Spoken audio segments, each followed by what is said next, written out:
Hi, everybody. Today's Tuesday, October 7th, 2025, and Scott Ritter, our friend, joins us. Welcome, Scott. Thanks for having me. Let's start, Scott, with what is happening in terms of the conflict in Ukraine, which is the case of the Tomahawk missiles. And many people were criticizing Vladimir Putin, his recent position in the way that he was talking about the response of Russia if the United States decides to send these missiles to Ukraine, to Europe, and then to Ukraine.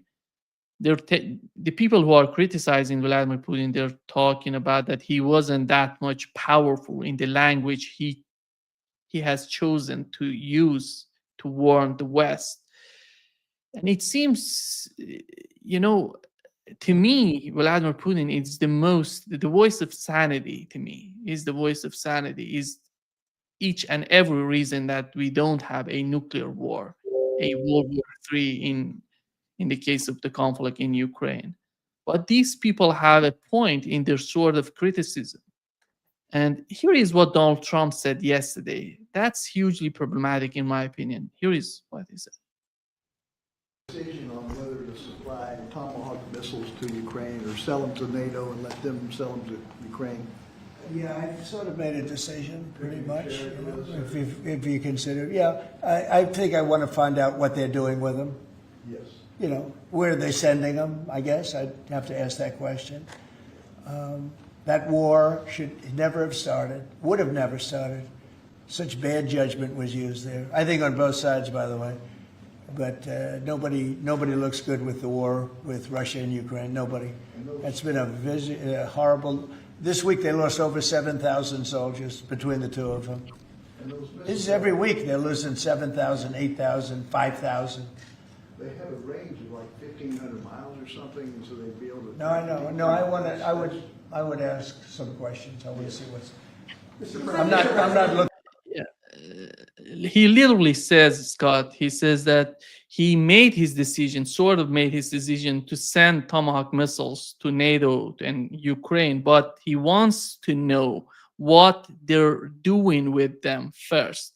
They're not going to use them for home decoration, purposes. You're taking that. Well, first of all, can you give me a name of these people who say that Vladimir Putin is weak?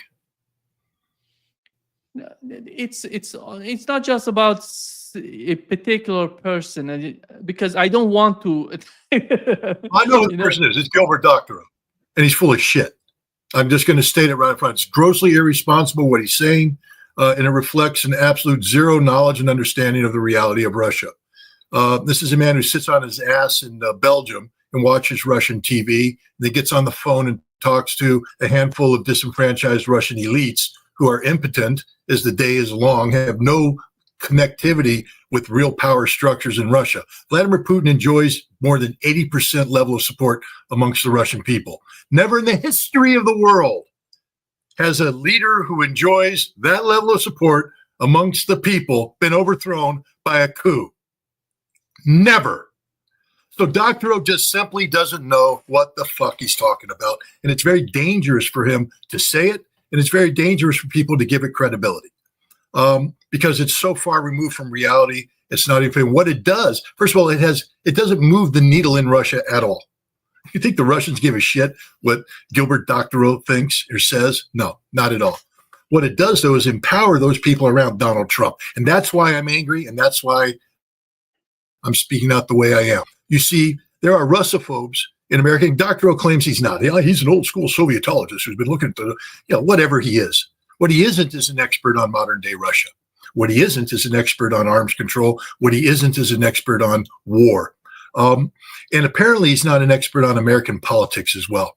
Because if he was, you'd understand that what he's saying feeds the tropes of the Russophobes who currently surround the president of the United States. Why is the president doing what he's doing? There's two reasons. One, he's embarrassed, and that's always problematic. This is a man who said he was going to pick up the phone and stop the war.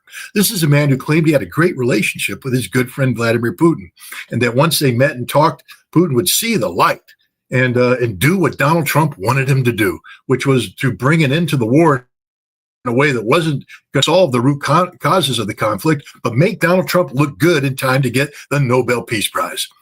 Donald Trump put a lot of political capital into stopping the Ukrainian-Russian conflict, and he failed. He failed because that's not how Russia operates. That's not what Russia is about. Russia is in an existential conflict that requires them to prevail on terms acceptable to them. Anything less than that in an existential conflict means that Russia doesn't survive. I want to remind people, Gilbert Doctorow included, that the United States currently is sustaining a policy that began in the Biden administration, at least articulated by Lloyd Austin, the Secretary of Defense, in 2022, but actually extends even further back. I mean, we can go back to 2004. Hey, Gil, tell me what it was. The Orange Revolution in Kiev. You studied that one, Gilbert? You understand the role the CIA played in trying to create a regime change in Kiev and why they did that?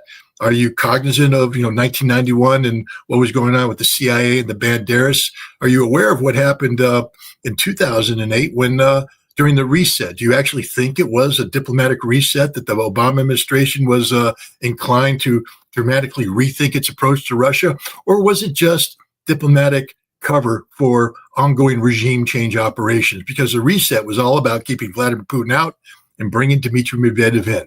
This is a policy that's been ongoing for some time now, and it's promulgated by Russophobes who believe that Russia should be subordinate to the United States.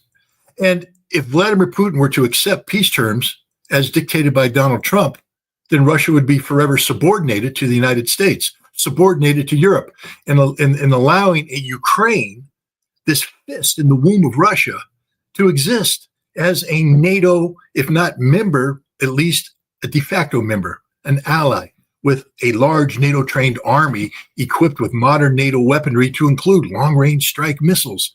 Russia will never allow that to happen. And Gilbert should know this.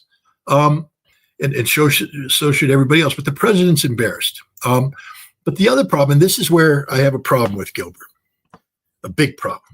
You see, if you actually are going to articulate that Vladimir Putin is vulnerable to a coup, that means that that the West has a chance. Come on, Gil. You look like Jim Carrey in the movie Dumb and Dumber. When he goes after the woman and says, "You'll go out," and she says, "It's not one, never." He goes, "Is there a 1 in a million chance?" She said, "Maybe 1 in a million." She said, "So you're telling me I have a chance?" And that's what Dr. O sounds like, because what he's saying is that if the West just keeps putting pressure on Russia, there will be a coup. Putin will fall. He's vulnerable. He's weak. There are people inside Moscow that the West can manipulate to bring down Vladimir Putin. This is extraordinarily stupid and dangerous because there are people around Donald Trump who believe this. They think Putin's bluffing. They don't understand the source of Putin's strength, which is he's winning. Hey, Gil, tell me, name one aspect of this war that Putin's losing right now. Just name one. You can't. He's winning everything. Those 7,000 dead that Trump's talking about? The vast majority of them are Ukrainian dead. All right, this is a war of attrition that's what Russia's winning handily. And Putin said in Valdai, all we have to do is keep killing them. Eventually, they're going to run out of manpower. It doesn't matter what kind of equipment the West provides. If you don't have manpower to operate the equipment, you lose. And that's the direction that Russia's heading. And the Ukrainians are in a panic. Europe's in a panic. Everybody's in a panic about this. So now, what do you do about this? Well, Donald Trump said, you can't win the war on the defensive. If you let the other side attack, you're going to lose. So Ukraine has to be able to strike back. That was his big thing. Ukraine has to be able to strike back. But I want to remind Donald Trump, I believe in December, he gave an interview with Time magazine. And in that interview, he criticized the Biden administration's policy of allowing the Ukrainians to use U.S.-provided ATACMS missiles that only have, the ability to go 300-400 miles deep into Russia and to provide intelligence used to target that. And he said, this is grossly irresponsible because it creates instability that could lead to a world war, a nuclear war. And he said, when I'm president, I won't allow that. Heck, members of Congress felt so strongly about this that they put forward a House resolution that would have banned Biden from allowing by selling ATACMS missiles to Ukraine and ban any support provided by the United States, logistically, communications, intelligence that would facilitate the targeting of that because it's inherently destabilizing. This is the ATACMS system. And now Donald Trump's saying, no, I'm going to give Tomahawks to Ukraine. Why? What changed? I mean, this is orders of magnitude more dangerous than the ATACMS missiles. What changed?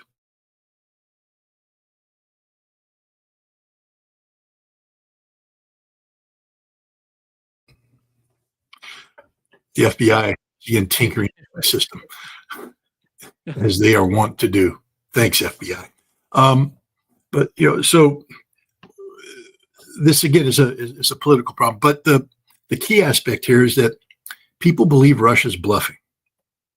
See, people believe that Russia's weak because gosh, the West has trampled over red lines over and over and over again. Many of these red lines were created by the West. But others were implied by Russia, saying, if you do this, you're going to make things worse. And then they did it, and Russia apparently didn't do anything in response. But see, that's where Dr. O and the others are just wrong. Russia did everything in response. Russia killed the Ukrainian soldiers. Russia routed the Ukrainian army. Russia's destroying Ukrainian infrastructure. Russia's destroying in the defense industry of Ukraine. Russia's dominating economically. Nothing the West does is having a significant impact on Russia. Gas shortages, maybe in Crimea. Gas prices go up, maybe in Moscow a little bit. But there are no car lines throughout Russia. Talk to the Russians, Gil. Don't watch Russian TV and don't look at pro-Ukrainian telegram channels. Look at the reality of Russia. And it's just there's no significant impact. Russia has prepared for everything because Putin is a strategic thinker. Rather than watching Russian TV, Gil Doctorow should probably follow the president as he goes around Russia and meets with various governors and various local governing bodies to talk about how they're going to overcome these problems.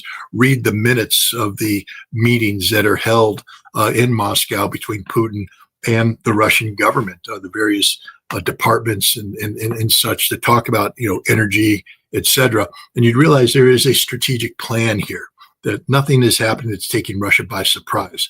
Would Russia prefer not to have their refineries getting hit? Absolutely. Who wouldn't? But Russia understands that this is a conflict, and therefore there is a price to be paid. But people say, well, why doesn't Russia respond decisively? How much more decisive do you want Russia to respond? They're slaughtering Ukrainian troops on the battlefield as part of a war of attrition that Russia has adopted as their principal vector for conflict resolution in their favor. They've opted out of the big arrows. They've opted out of a strategic bombing campaign.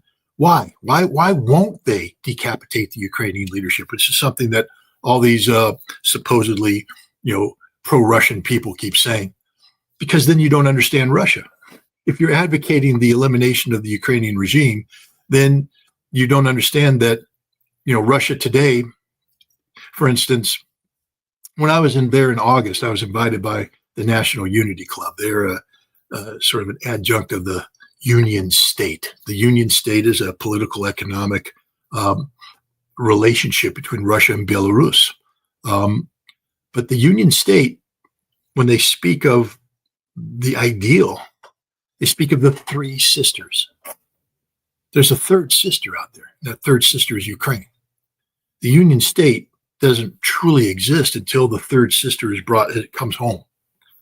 And if you don't understand that Russia treats Ukraine as the third sister, then you don't understand Russia, and you don't understand why Putin's behaving the way he does. Putin's winning this war. He's dominating this war, actually. People need to understand it's not just Russia against Ukraine. It's Russia against the collective West. Russia against the totality of NATO's industrial capability, military industrial capability. He's outproducing the United States and NATO combined by a good factor. They're producing better weapons, better quantities. What do people want Russia to do? Because Russia's winning.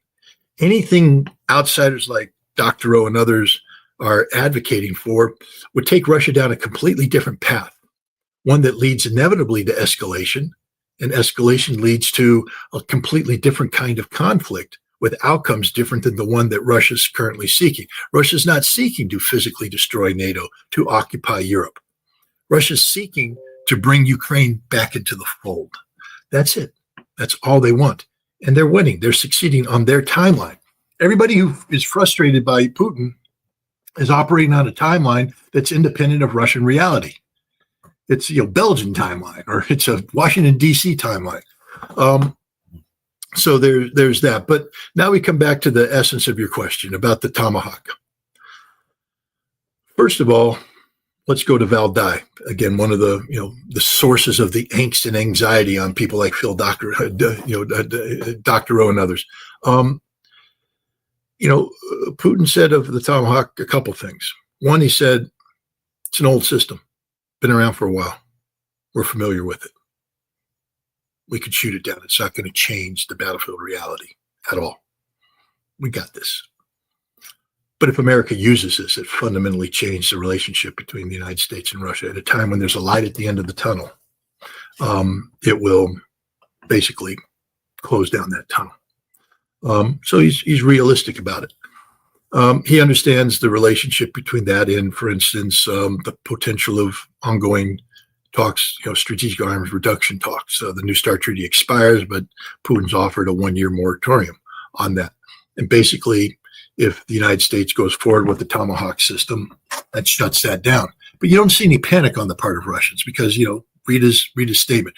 Russia's very comfortable where they stand today in terms of their strategic nuclear deterrent. Modern weaponry that can defeat any air defense system out there, weaponry that gives Russia a tremendous amount of flexibility and capability. They're not worried. Would they like to have an arms control regime? Sure, if the United States wants it, they'll go for it. But if they don't, Russia's comfortable where they are. So there's no panic on the part of Putin. Now, the other thing is the Russians understand that you can't just accept at face value the idea that Donald Trump snaps his finger and tomorrow Tomahawks show up in Ukraine. It's not that easy.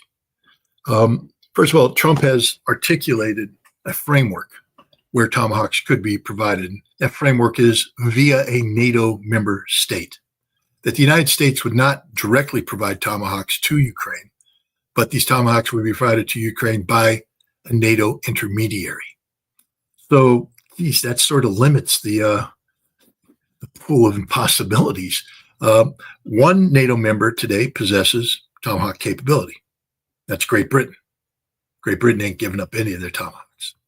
These are systems that are linked to British submarines, and they're also tied to American-British understandings about, access to satellites that are used to guide the Tomahawks, access to encryption that are, it's used to facilitate the communications necessary to guide the Tomahawk.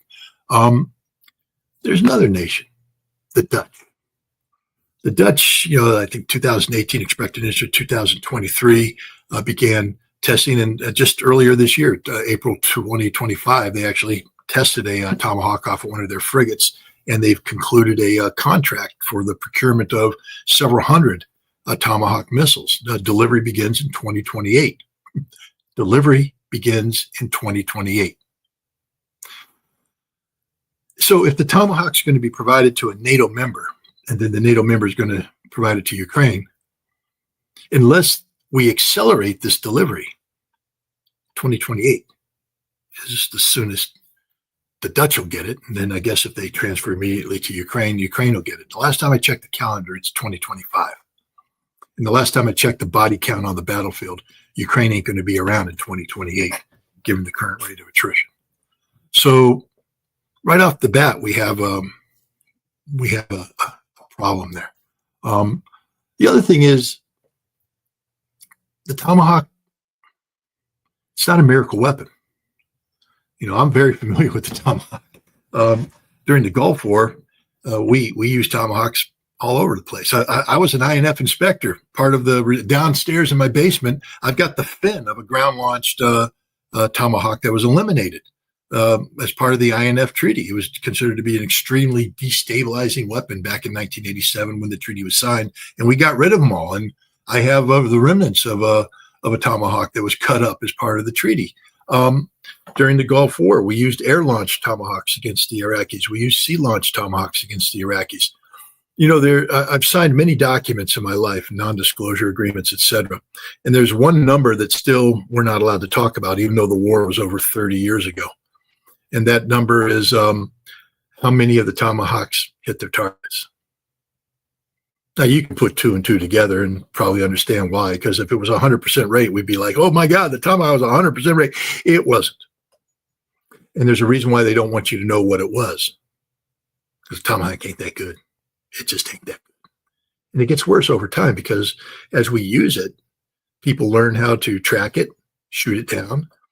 We used the Tomahawk against Syria on a number of occasions, and it was jammed. They missed their targets. Several of them, again, think about it, several of them just went into the fields undamaged and were picked up by the Syrians and transferred to the Russians. These are the advanced Block 4s. So the Russians have them intact, everything about them. And the Russians have taken them apart, looked at them, and they're not panicked at all. Tomahawk just doesn't work. 35 were fired against Isfahan in the American go-around. Last time I checked, Isfahan's still standing.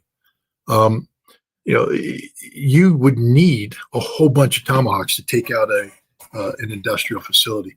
We fired dozens of them against Taji during the Gulf War.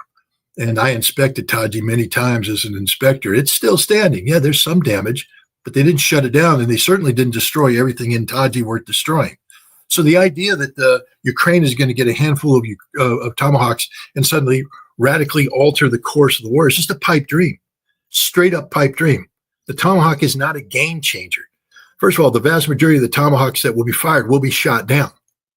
Those that aren't shot down, many of them will malfunction and not reach their targets. And those that do reach their targets, they're not going to do that much damage. So this miracle weapon isn't a miracle weapon at all. And the Russians know this. And so Putin isn't panicking. Now, what did Dr. O want Putin to do? Get up there and turn pale? Say, oh my God, Tomahawk. If you do this, it will be the end of the world. We will do this, that, and the other thing. And now you've gotten into Putin's head. The reason why Russia's winning the war is you don't get into Putin's head. Putin, knows he's comfortable with what he's doing. He's not going to overreact. But the other thing, and this again is where Dr. O's statements are extraordinarily dangerous. People think Russia's bluffing. This is the big thing. Because Russia hasn't overreacted.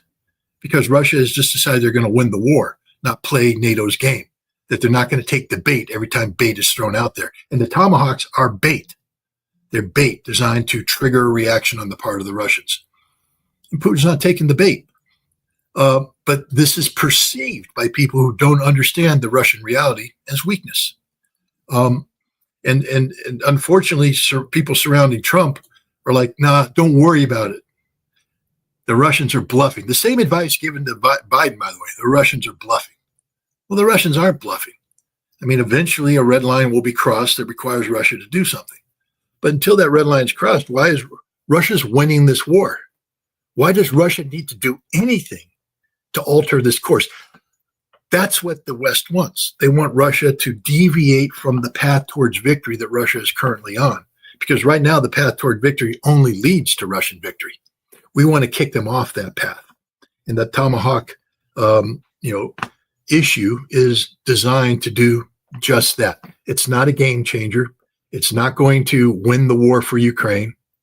But what it could do is lead to a series of miscalculations that end up having the United States and Russia in a nuclear war. Because I want to remind people that the Russian nuclear doctrine specifically states that when a nuclear power enables a non-nuclear power to attack Russia, Russia will treat the attack as if it came from the nuclear power. And if the United States provides Ukraine with Tomahawk ground attack missiles, which are nuclear capable, there's no prediction what Russia will do. But there is the potential that Russia will treat it as a nuclear attack from a nuclear power. do you think, do you think that who, i- let's put it this way, we've learned from Keith Kellogg that he said that senior officials in Washington told him that Russia can't win the war. And then he came with his new ideas on how to go ahead and talk with Russians with some sort of leverage. But who are these officials? Who's providing them with these information? Do we know anything about it? Do we know if Tulsi Gabbard, I don't know who's receiving, if Tulsi Gabbard has some sort of role in the whole situation, because we were so much optimistic about Tulsi Gabbard and these people that may change the administration, that may cause some sort of, that may produce some sort of sanity within the administration in Washington. Well, we know this, that when Keith Kellogg was appointed as special envoy, he was given a staff, and that people were chopped to his support staff from the CIA, DIA, NSA, State Department, and things of that nature. And every single one of those organizations I just named are thoroughly infected with Russophobia and are populated by Russophobes. The CIA especially has long ago lost any ability to think objectively about Russia.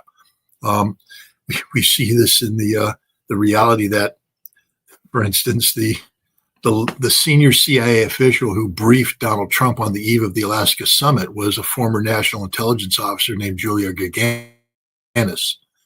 In 2016, she was the national intelligence officer for Russia and Eurasian affairs, who oversaw the production of the intelligence community assessment that manufactured a case that Vladimir Putin was tipping the scales of the 2016 election in favor of Donald Trump. She is a Russophobe. She knows nothing of Russia. Read her writings; they're as ignorant as the day is long. She views Putin as an autocrat. She doesn't understand Russian democracy. She doesn't understand Russia at all because her mind is infected, and she's surrounded by people. I mean, Fiona Hill, Andrea Kendall Taylor, another deputy national intelligence officer. We can go down the list of names. They're all infected, but she's the one briefing. These are the people advising Keith Kellogg. So now we know who the officials are. These are people linked to these agencies who are providing advice officially to Keith Kellogg in an effort to shape his worldview. But they didn't need to, because Keith Kellogg himself is a Russophobe. What little he knows about Russia is just dead wrong. You can go back and read things that he published before Donald Trump became president about Ukraine. You realize that factually everything he says is wrong. And when you go to the few times when he cites a source and you look at the source, you realize that the source itself either correctly from Ukraine or from a source heavily influenced by Ukraine. Keith Kellogg is a Ukrainian asset. Hell, the man was just given a senior medal by Volodymyr Zelensky. I mean, he literally works on behalf of Ukraine. And so you have a man who works on behalf of Ukraine, decorated by the Ukrainian president, receiving information from, Russophobic pro-Ukrainian elements inside the U.S. government. And you wonder why he says what he says. Do you see the possibility of, because recently I talked with Martin Armstrong, he said that when he talks with people in Washington and he was talking with them about the false flag operation, and that may somehow escalate the situation in Ukraine, and the people in Washington told him that they know the possibility of false flag operation is there, and that could be hugely influential to huge escalations in Ukraine. So how do you think that is the case? That because Europe is somehow with the new, I don't know, in the aftermath of the visit of Donald Trump to the United Kingdom, it seems somehow he has changed his mindset. He has a new attitude. He has a new tone, and that tone has somehow influenced the mindset of Europeans. They feel that Donald Trump is changing his mind toward the conflict, and they feel that Donald Trump is giving more support to their cause, to their sort of a strategy in Ukraine. How do you feel about that? How do you see Donald Trump's behavior? Well, trying to figure out Donald Trump's like trying to read tea leaves in a Turkish tea house using coffee or teacups that are 5 days old. And you're supposed to discern the future of the world by looking at, tea leaves. It's very difficult. But I will say this: you need to separate the wheat from the chaff. Right now, there's a whole bunch of chaff out there.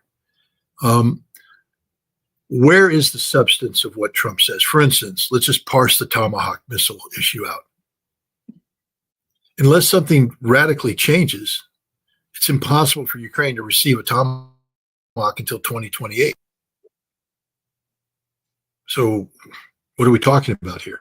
Look at the extended range attack missile, ERAM, that was out there. 3,200 of them are on their way to Ukraine. Game changer, except that the contract calls for the production of a single prototype to be delivered this month. Prototype. That's it, just one. How do you translate that into 3,200? You don't. It's, once it goes into production, and they haven't built the production lines yet, it can produce 1,000 a year. So to get 3,200 to Ukraine, gosh, we're on that 2028 timeline again. Ukraine won't exist in 2028. Kelly Kalas, she's Estonian, I think. Kaya was not. Yeah, she's out there. We're going to cut Russia up in parts. We're going to do this, that, and the other thing. Well, she listened to everything Donald Trump said, and she broke the code. See, I used to think she was dumber than Baerbock, but she broke the code because she came up to the microphone and said, Trump has washed his hands of Ukraine. The United States is walking away, and they're leaving it on us, and we can't do it. We don't have the resources. That's what's really happening here, because nothing that Trump is saying right now, nothing he says translates into actual de facto a change of American position. Donald Trump has walked away from this conflict as he promised he would. He said, if I can't get a deal, if I can't get Putin to the table, I'm walking away from this war. He did say that means that he will open the door for, helping Ukraine survive, but that Europe will have to carry that burden. And that's where we're at right now. And Europe can't carry that burden. I mean, he ain't heavy, he's my brother kind of thing. It's heavy. This ain't your brother. It's a giant load of crap that the United States has dumped on the back of Europe, and Europe doesn't have the strength to hold it up. This is the reality of what we're talking about here. There is no change. The change is superficial. The change is cosmetic. The change is political in nature. Donald Trump operates under the notion of, peace through strength, but that means you have to appear to be strong. And when it comes to what's going on in Ukraine, right, there's no strength there. I mean, first of all, what Ukraine needs more than anything isn't Tomahawk missiles. They need Patriot missiles. But I mean, the reports are coming out. The Russians broke into code on that. I mean, right now, the Patriot enjoys a 6% success rate. 6% success rate. That's nothing. And there's not enough Patriot missiles, not enough Patriot systems. The United States isn't going to give it to them directly. Europe has to buy them and then procure them and then transfer them. Oh, that's good, except the United States has said we're not selling anything because we have to up our stocks. We got this potential conflict with China. We don't have any missiles in the Pacific. We got to build up our stockpile. Israel might go to war hook and jab with Iran again. We got to get a whole bunch of missiles lined up there. And then there's, of course, us. If this thing does go hot with Russia, we need our missiles. So there's no missiles available for the Ukraine. And that's the one thing they need, and they can't get it. So I think anybody who is focusing on what Trump says and not what Trump does is focused on the wrong thing. Does Europe possess indigenous defense systems or anything that could be able to defend Europe if they decide to escalate with Russia? Europe has, the French and the British have a limited nuclear deterrent capability. But then we're talking nuclear war, and then Europe just ceases to exist. Conventionally, let's just be real here for a second. I mean, really, people just got to put on their thinking caps. The Ukrainians have an army that is between 700 and 900,000 strong, depending on how many men they can thump on the head every day. But it's getting smaller. But it's still the biggest army in Europe. The Russians, have 780,000 troops deployed into the special military operation. They're trying to expand their overall military about 1.5 million. But they're heavily committed to the special military operation. If you've got 750,000 troops engaged with 800,000 troops on a line of contact, that defines Eastern Ukraine, and you're talking about a war between Russia and Poland, or Russia and the Baltics, just draw that arc up there. Figure out how many troops that would require on both sides. Now, NATO will be, it's almost impossible to imagine NATO, mobilizing 700,000 troops to defend that arc. They're not going to. But it's equally impossible to imagine Russia coming up with 708,000 troops to carry out offensive operations in that area as well. I mean, this is just stupidity in the extreme. Russia can defend itself and carry out focused operations if it need to. Taking out the Baltic states isn't going to be that hard. But Russia doesn't want to do this. Russia's not inclined to do this. But NATO has no ability whatsoever to meaningfully confront Russia. NATO can't carry out offensive operations. They simply don't have the troops to do that. Chris Donahue, the general, the commander who, got up there a little while ago and talked about, taking out Kaliningrad. We could do this in a very short period of time, he said. And no, you can't, General. Simply, you can't. I wish I was there. When I said, simply, with what troops? They're surrounded by NATO. Well, actually, they're surrounded by the Baltic states and then part of Poland. But if you count the troops that are deployed there's not sufficient troops there to do anything to Kaliningrad. You're going to come in with air power and bomb them and all that. Then the problem is, Kaliningrad doesn't exist in a vacuum. It doesn't exist in isolation. It is part of the Russian Federation. And I will give General Donahue about an hour's life expectancy from the time NATO forces begin to attack Kaliningrad, because it will be a general war with Russia. And one of the first places Russia will take out is the command post where General Donahue is located. They'll kill him. They'll kill all of NATO's commanders. That's just the awful reality of war. And this is the point. NATO can't see. NATO's not a third sister. Russia's not inviting them back into the fold. They're not sitting there going, we're just going ahead and take your temper tantrum here because eventually you'll calm down and come home and we'll welcome back in. NATO is the bad nephew that Russia's going to put a bullet in the head, the rabid dog. If NATO wants to behave like a rabid dog, then they'll be treated like a rabid dog. Russia is Atticus Finch to the rabid dog of To Kill a Mockingbird, and they'll shoot him down in the street. So this is just crap. NATO has no conventional military capability whatsoever that can meaningfully threaten Russia. They have some air power. They have modern aircraft. But I mean, look at the way they surge their air power, and ask yourself why, when the Germans reinforce Poland, they send 2 fighters. Why? Because they're not an expeditionary air force. They can't send 2 squadrons because they don't know how to deploy 2 squadrons out of a base. They operate out of fixed bases with fixed support systems that are not expeditionary in nature. If you're going to take 2 aircraft and deploy them to a foreign airfield, you have to bring support, and they don't have enough to do that.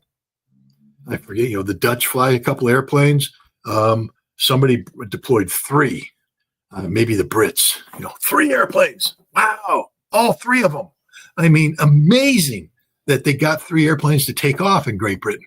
But the point is, NATO is not an expeditionary air power. Only America is. Only America can do this. And we're walking away. We're washing our hands of this. So, no, there's nothing NATO has that gives Russia indigestion. Scott, do you feel that we're going to have a new war between Iran and the United States, and Iran on one side and the United States and Israel on the other side? Because looking at the movement of the military equipment and looking at the aerial tankers going to, is it okay? Is your connection? I missed the part. There's a gap. You're transitioning, I think, from Europe, and suddenly we have aero tanks going to the Middle East. So there's something in between there that Yeah. Yeah, my question is about the war between the possibility of the war between Iran and the United States in the Middle East, because I don't believe that Israel would be able to fight a war with Iran alone.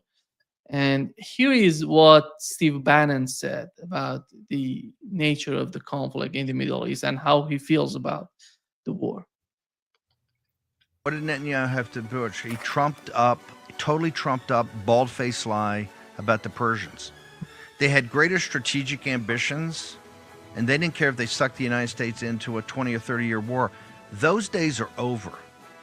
President Trump has asserted himself that, hey, you are a protector. What did Ignatius say? He's given orders, right? He's given orders the way it should be. If they want to go do it on their own, hey, God bless you. Go for it. But do not suck us in. We're not in for this.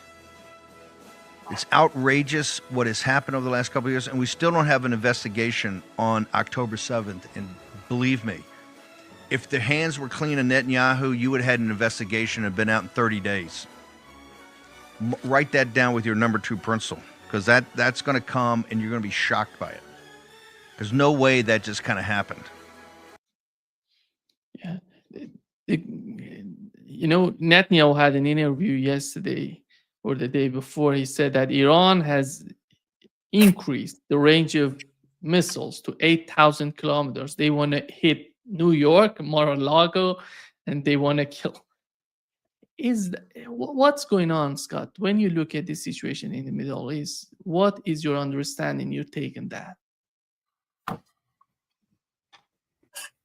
Look, at the Iranian president himself has said that he believes that Israel is going to strike again, and that Iran is prepared for this.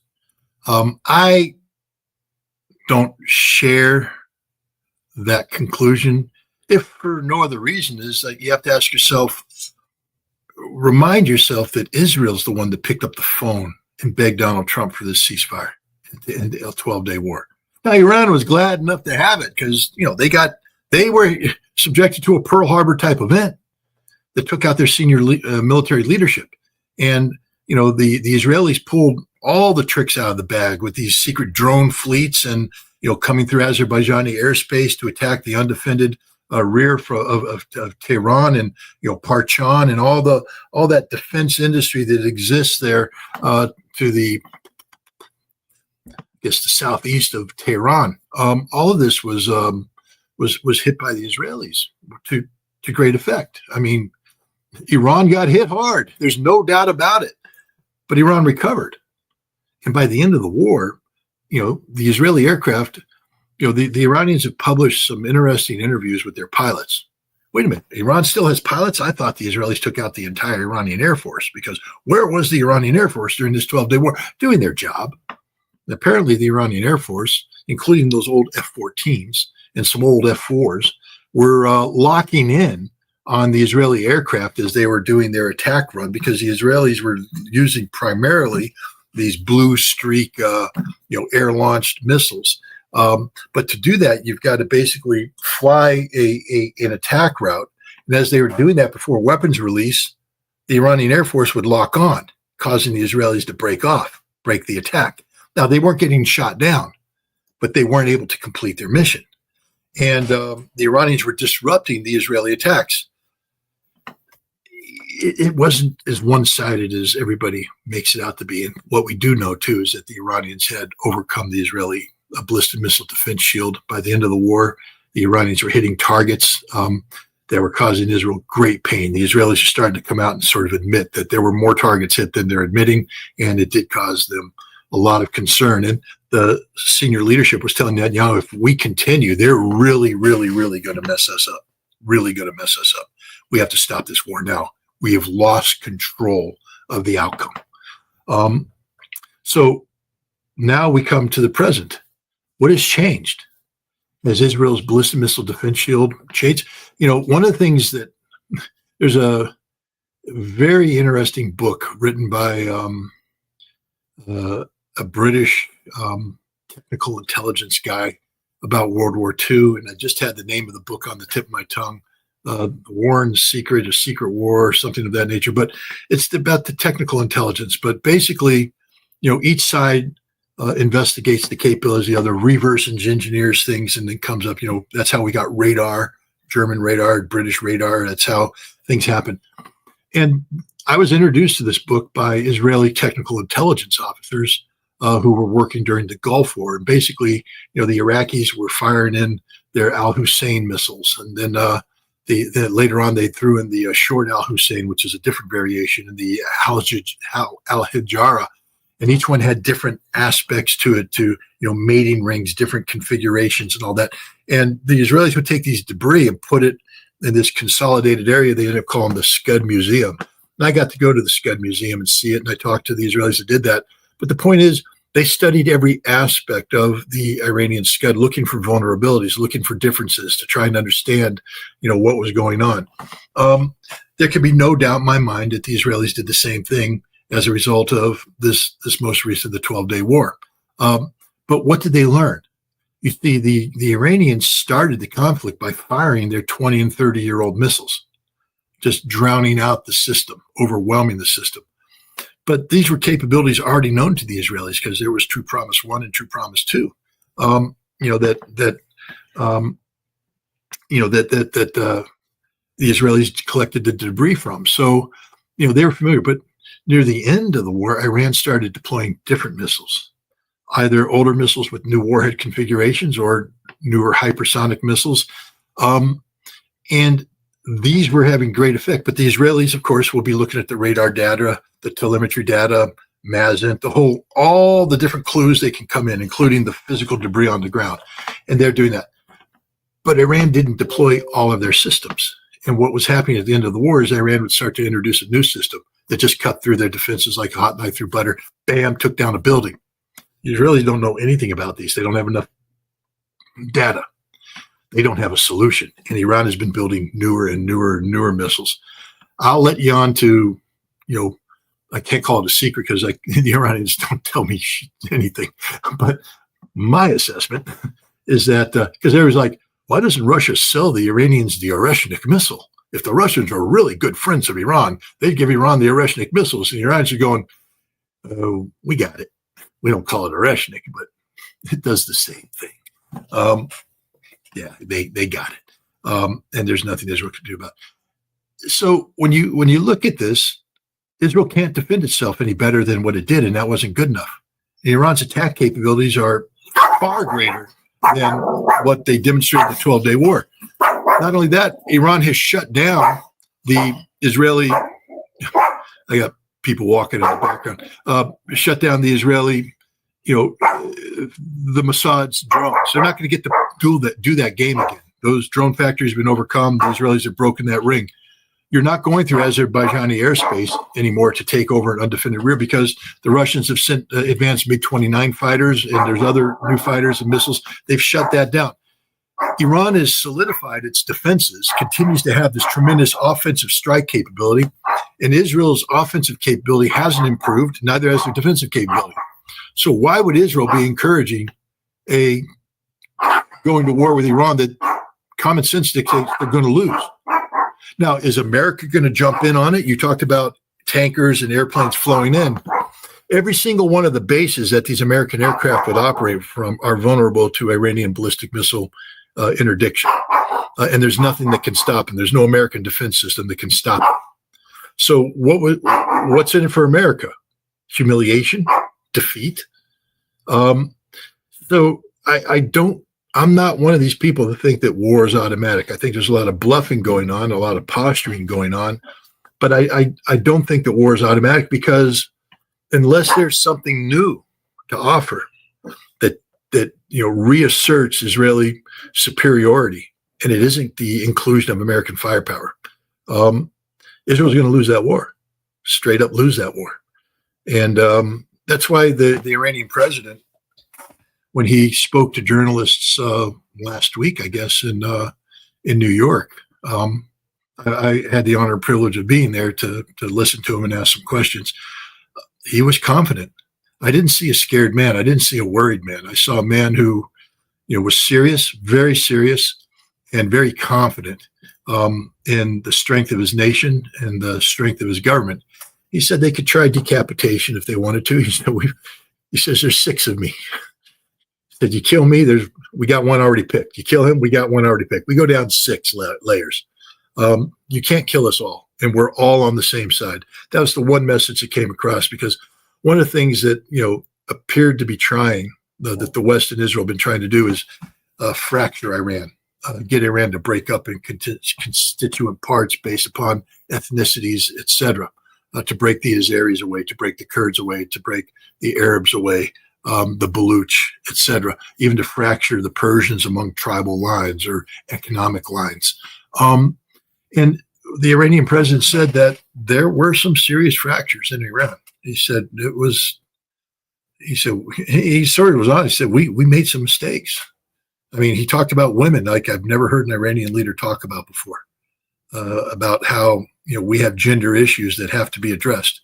I think that's why we're seeing photographs today of women running around Tehran without hijabs on, because I think the Iranians are going, this is an artificial problem we don't need. We need, we can pacify a good percentage of the population if we just say no to hijabs.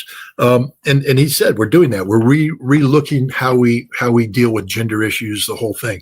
But he said, the 12-day war, he said, there's no more fractures. He said, Iran has come together like it's never come together before.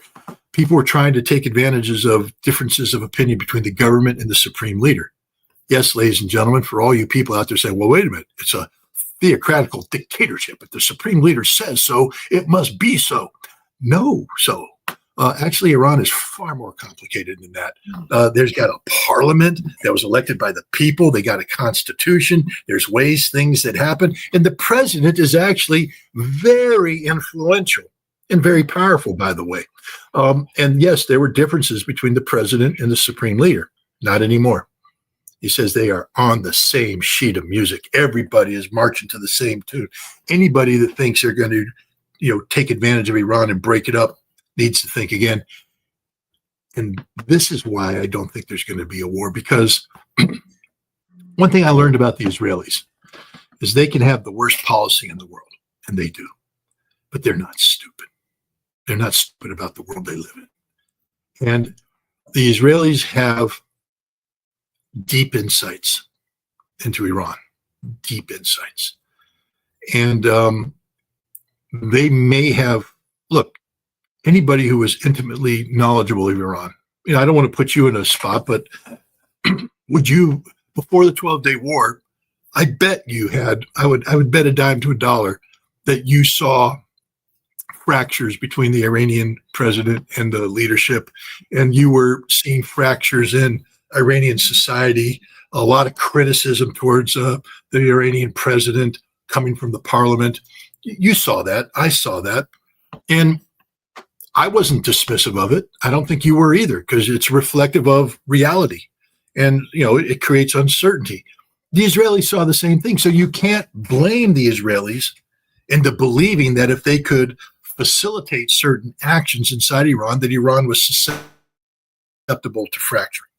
But those same people now, look, Iran's been super glued together. And I mean, this is high quality super glue. It ain't going away. And the Israelis know this. The Israelis aren't very good at self-deception. They do things because they are confident in outcomes. They're willing to lie about things. They're willing to commit crimes. But underneath, the Israelis, at the end of the day, are realists, very much so.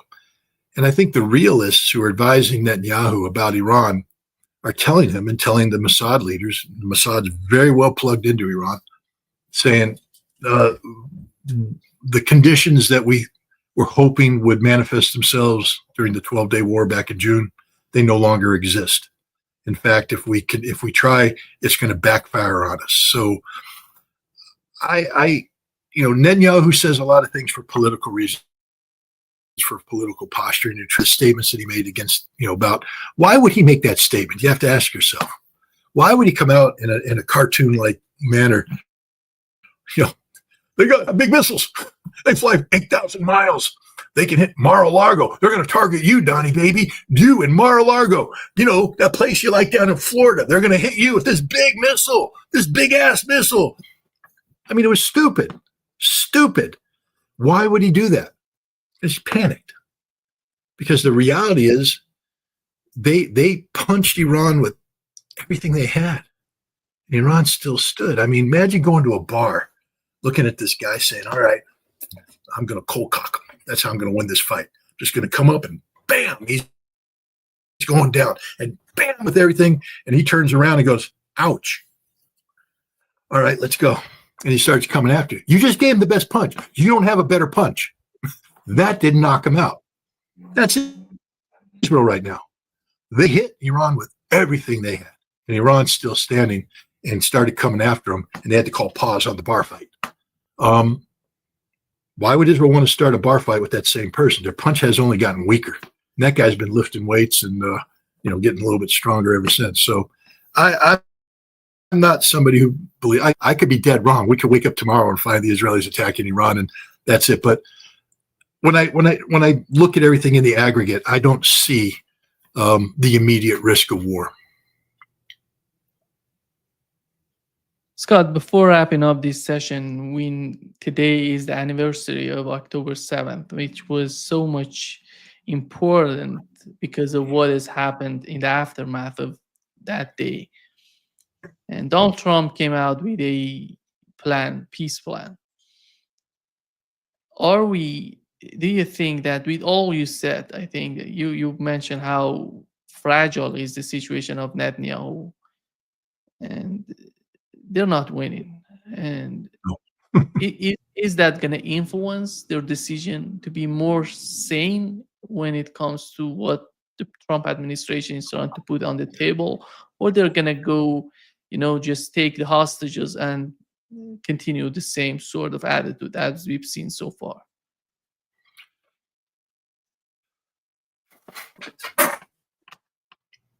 Netanyahu is a political animal. And his only path to political viability is continued conflict.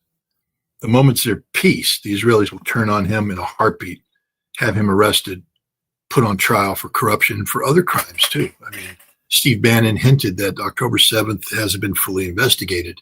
And there's a chance that when it is, Netanyahu will be found to be wanting on a number of fronts.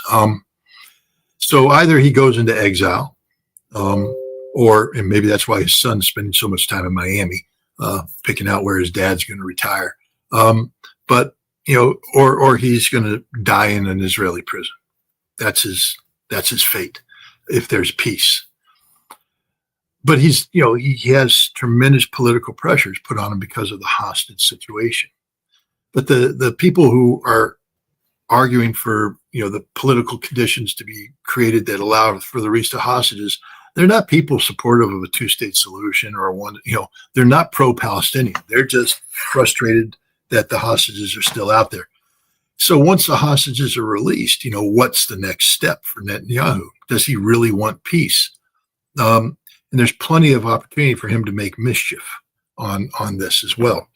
And we still don't know if Hamas is going to live up, but I think Hamas, let's just take a step back. The counter proposal that Hamas put out there that Trump endorsed is pretty much what Hamas has been saying all along. There's no major deviation. There's no oh my God, this happened. A government of technocrats, inclusive of Fatah, Hamas will accept it as long as Hamas has a presence. And the president didn't say no. Hamas said, we can disarm. They've said that in the past, but the disarmament has to be linked to, several things, including, one of the things that hasn't been discussed, which is security guarantees for Hamas, because Israel has said they know no red lines. They'll bomb anything, everything if they determine. So, the danger here isn't Hamas. The danger here is Israel. And under normal circumstances, I would say, therefore, this peace chance has no chance of success whatsoever, this peace opportunity. But we don't live under normal circumstances because there's a different dynamic taking place that never existed before.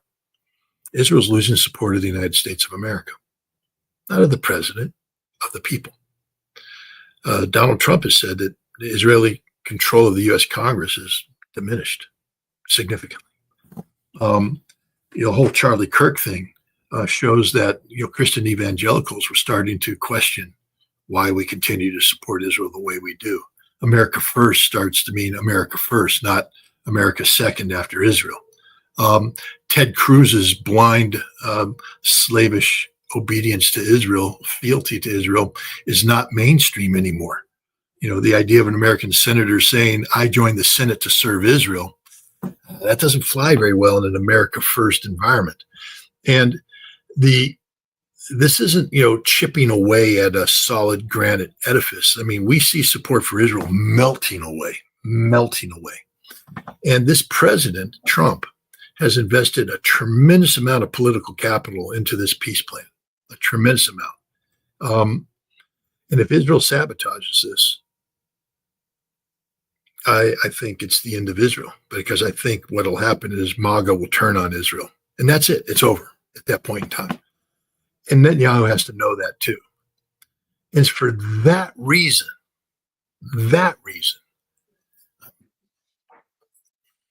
hesitantly optimistic that this peace plan stands a chance. Not because Trump believes in peace. Trump believes in the Nobel Peace Prize, which he's trying to posture himself to receive. But that's okay. I don't care what your motivations are if the outcome's just and the outcome's good. But if you go back to when October 7th started, I actually wrote an article that got me under a lot of trouble. I called it the greatest military raid in modern history, and it was. It's not a terrorist attack. It's a military raid to achieve discernible outcomes. And the outcomes were predicated on Israel being sucked into a conflict in Gaza that exposed the reality of Israel to the world. The mowing the grass Dahiwa doctrine was known. No one ever could have imagined that Israel would have gone to these extremes, but they did. I mean, to actually be labeled as genocidal by the world. They did this also to free Palestinians being held by Israel. That's why they took hostages as a to put on that table. Here they have the chance of getting 1,200, including Barghouti. His name's on the list. This is what they wanted, and they also wanted to create the possibility of a Palestinian state. On October 6th, nobody was talking about a Palestinian state. Nobody. Today, one of the key aspects of this peace treaty is a Palestinian state, a two-state solution. You have European nations recognizing a Palestinian state. If this ain't a Hamas victory, nothing is. Hamas was never going to be planting the flag over Jerusalem and the flag over Tel Aviv. The Knesset was not going to fall to a Hamas assault team.